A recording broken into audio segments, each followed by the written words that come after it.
E-Souvenir vous présente Lamine Ibrahima Arfan Senghor, le révolutionnaire anticolonialiste.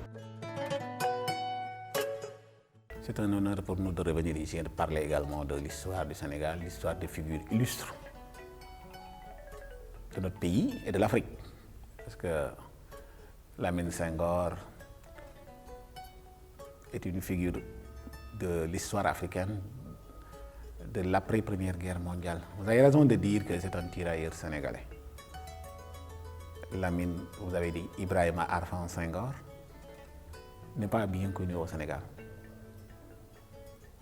Pourquoi il n'était pas connu au Sénégal? Jusque dans les années 80, le professeur Iba Der Thiam lui a rendu un hommage en lui donnant le nom d'un établissement moyen dans sa ville natale. Sa ville natale, c'est Joal. D'après les recherches, les informations fournies par des historiens, par la gauche sénégalaise, je dis des partis de gauche, Lamine Senghor est né en 1889, donc il est issu d'une famille très modeste de paysans, certainement de pêcheurs aussi, parce qu'il habite la petite côte à Joal.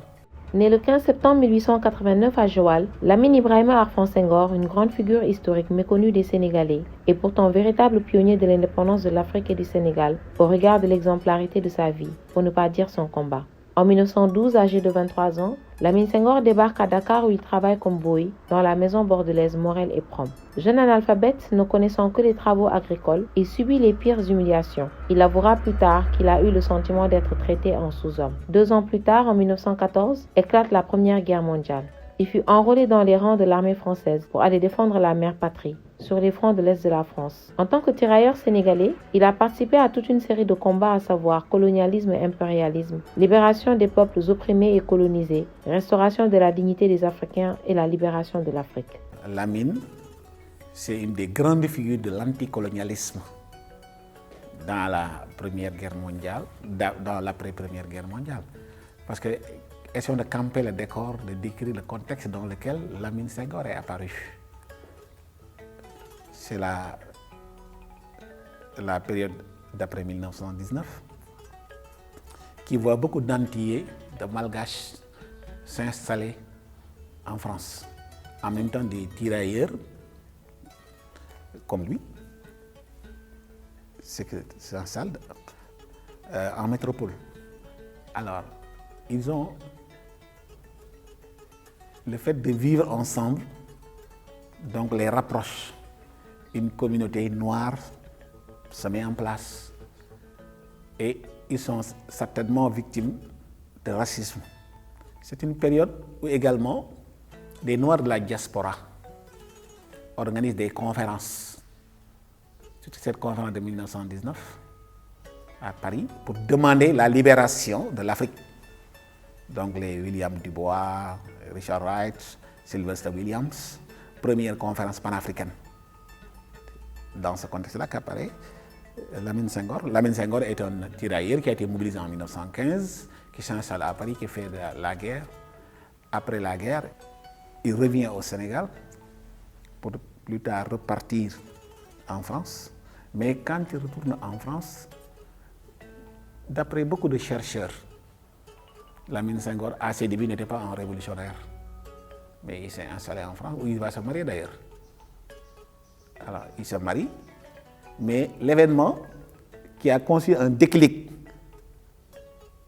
dans la vie, dans l'engagement de Lamine Senghor, c'est le procès que le député du Sénégal, Blaise Diagne, avait intenté à René Malan. Vous connaissez René Malan, l'auteur de Batouala, en 1921. Parce que René Malan aurait accusé Blaise Diagne de traiter de négrier, de recevoir des intérêts, des ressources financières en contrepartie de son engagement pour le recrutement de soldats. Alors, ce procès-là, Lamine Senghor avait été cité comme témoin. Devenu un des précurseurs du mouvement de libération pacifique des Noirs, il adhère en 1924 à diverses organisations de la mouvance communiste. À la même année, il fait son entrée sur la scène politique en soutenant le journal Les Continents, traduit en justice par Blaise Diagne. Très engagé et déterminé à défendre la race noire, Lamine Senghor crée en mars 1926 le Comité de défense de la race nègre, CDRN, qui se dote d'un journal, La Voix des Nègres, qui devient plus tard la Ligue de défense de la race nègre. Il était écouté et craint par les autorités coloniales qui lui rendaient la vue dure en le discréditant à travers des attaques régulières dans la presse et diverses publications, la corruption, l'intimidation, l'emprisonnement, le rapatriement dans les colonies. Lamine découvre sa situation très difficile, à l'instar des anciens tirailleurs. Alors, au sein de la communauté noire, il y avait deux tendances.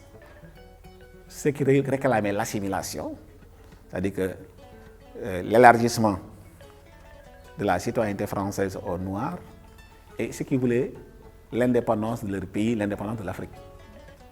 Donc un courant assimilationniste, un courant révolutionnaire. Alors Lamine Senghor, comme beaucoup de tirailleurs, estime que la France les a trahis, n'a pas respecté ses engagements en termes de promotion politique, économique et sociale. Alors Lamine Senghor se rapproche des milieux communistes. Le PCF, Parti communiste français, qui l'a initié au marxisme. Lamine Senghor a été proposé, même a été comme candidat aux élections locales à Paris. Mais il a eu des centaines de voix, 865 voix. Mais en réalité, lui, il le dit après qu'il a été utilisé comme faire-valoir à Paris, parce qu'il n'avait aucune chance. Alors on sent que Lamine commence à prendre ses distances vis-à-vis de ses tuteurs, les communistes français. Alors, Lamine, membre du Parti communiste, a eu la chance de rencontrer beaucoup de leaders nationalistes. Ho Chi Minh, l'un des pères de l'indépendance de l'actuel Vietnam, donc Chou En-lai, le chinois Chou En-lai, futur premier ministre en 1949, la veuve de Sun Yat-sen, un des pères de la République de 1912 en Chine. Alors, Lamine va devenir progressivement une personnalité incontournable dans la lutte pour l'indépendance dans le mouvement anticolonialiste. Mais malheureusement, sa vie est très courte. Alors, il a démissionné du Parti communiste français pour créer le Comité de défense de la race nègre, avec des Guadeloupéens, mais surtout une figure méconnue de l'histoire de l'Afrique, Thiemokho Garang Kouyaté, qui était un Soudanais. Il crée le Comité de défense de la race nègre. Et ils vont se battre, participent à des grandes réunions sur le plan international, notamment en Belgique, à Paris, pour la défense de l'Afrique. Alors, il serait possible donc, c'était le contemporain de Blaise Diagne. Blaise Diagne a été, rappelons-le, député du Sénégal de 1914 à 1934, date de sa mort. Alors, donc, c'était un fervent pourfendeur de Blaise Diagne, Lamine Senghor. Mais malheureusement, son parti, le Comité de défense de la race nègre, est traversé par des dissensions.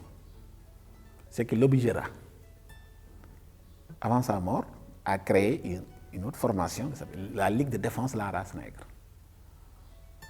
Malheureusement pour Lamine, il tombe malade, il a la tuberculose, il demande de revenir au Sénégal, mais le gouverneur général de l'AOF lui refuse, donc lui oppose une fin de non-recevoir. Et Lamine, donc, parce que la présence de Lamine comporterait des risques pour la paix et la stabilité dans la fédération. Alors, ce qui fait qu'il meurt à Fréjus en 1927. Donc ça, c'est l'histoire de ces figures méconnues de l'histoire. Alors, il faut féliciter, rendre hommage à certains historiens qui ont fait des études très patientes mais fouillées. Il y a le chercheur historien Olivier Sagna, dont les travaux, sa mémoire de maîtrise, portent sur en 1980-90 porte sur Lamine Senghor.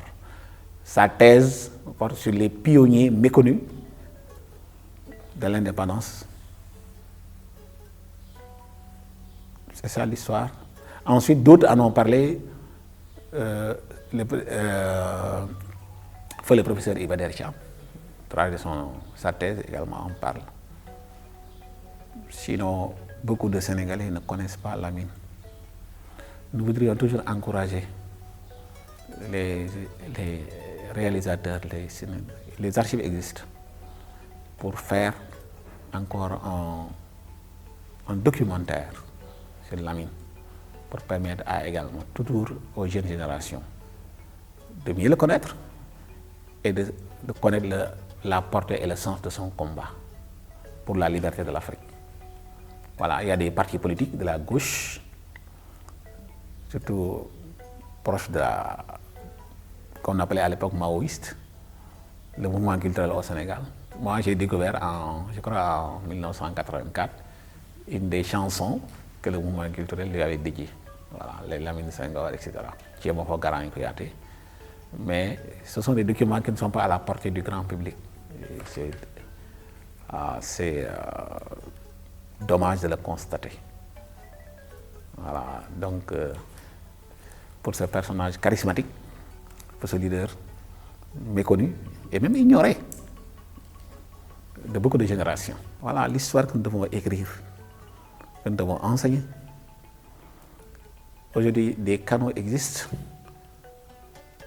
pour porter ces informations à l'endroit de tous. Il faut qu'on ait un engagement réel, tout un chacun. Voilà. Donc l'État a un rôle pionnier, donc à jouer dans ça. Faire connaître aux jeunes générations les grandes figures de l'histoire de notre pays. Lamine Senghor a une vie militante très courte, mais extrêmement intense. Rongé par la tuberculose et épuisé par son activité incessante, il décède à l'hôpital militaire de Fréjus en France, 25 novembre 1927. Lamine Senghor a contribué très significativement au déclin des courants assimilationnistes, l'émergence et à la consolidation par une gauche radicale de l'éveil des peuples colonisés. Ce programme vous a été proposé par la Place du Souvenir africain. Merci de nous avoir suivis. Rendez-vous très prochainement avec un nouveau portrait.